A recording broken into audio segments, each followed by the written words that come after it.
Peters for 5 minutes. Thank you, Mr. Chairman. Thanks, Mr. Vogt, for being here.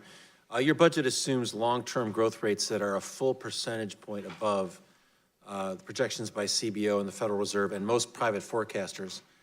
And it's one thing to wish for economic growth that's 50% stronger than everyone else. It's another thing to build your budget based on it. You've explained the basis for your confidence in your 3% projection, but what would the deficit impact be if the economy grew around 2% over the long run, as most other forecasters believe?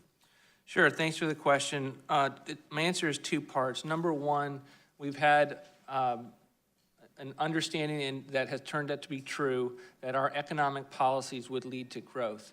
We projected over the first 2 years of this budget, we were the most accurate administration in history. I don't mean to I just have a little bit of time. I want to hear your answer, but what would it be if it were 2%? I understand you believe it's We haven't run alternative scenarios because we believe that we're going to be vindicated when it comes to the growth rates that we've assumed in this budget. In part of your question was why do we think that 3%? No, I didn't ask that because you addressed that before. I asked what would it be if it was 2%, and I think that the problem is that, as your mom taught you, pray for the best but plan for the worst.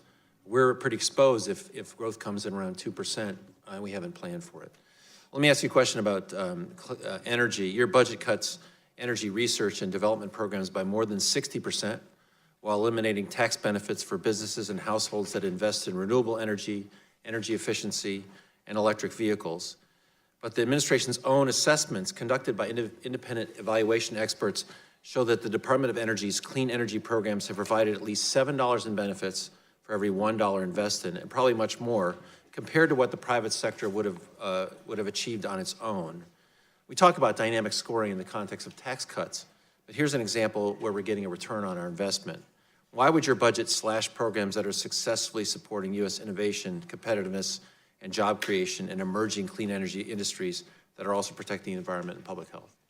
We believe that in a time of trillion-dollar deficits, that the resources that the Department of Energy has should be devoted towards basic research that would not otherwise be done by the private sector. It should not be focused on applied research that are the types of activities that the private sector could continue to do. That said, we fully fund basic R&D. We keep all the labs open, and we are cognizant of this important activity being funded by the private sector. I notice your budget proposes larger cuts for renewable energy and energy efficiency than for well-established and highly profitable fossil fuel industries. Is there a reason for that? There is not a specific reason. When we set those budgets, do you believe that the fossil fuel extraction industries still need propping up? We have generally taken an approach of all of the above from an energy perspective in this budget. We do have some specific investments. For instance, we have a new fast test reactor to support the nuclear industry, which is something that many experts say is absolutely vital to have a thriving nuclear industry. I was just referring to the tax support for fossil fuel extraction. Sure. Again, our tax policies are over time, we're trying to align with our view that spending, in this case subsidies, should be devoted towards basic R&D as opposed to more later stage. Maybe we'll get to an equal treatment over time. With respect to the border, responsible border governance includes protecting migrants and honoring our national and international obligations for asylum claims. There's thousands of asylum-seeking women, children, and men. Whatever you think of the law as it is, we need to process those folks. How does the budget increase our capacity to process asylum claims quickly and humanely? And specifically, are we putting more money into asylum officers and other related personnel? If so, how much? Happy to get back to you on what we're specifically providing for asylum officers, but it's an absolute priority of this budget to deal with the emergency on our southern border. Great. We continue to request funding for the humanitarian crisis that we actually found common agreement with this body on. I'd like to hear from that. I guess the other question I had is, you got 171 Customs and Border Protection officers in the budget designated as Office of Field Operations officers to staff ports of entry. We'd like to see clarity on that as well. We want to make sure that's happy to provide that, sir.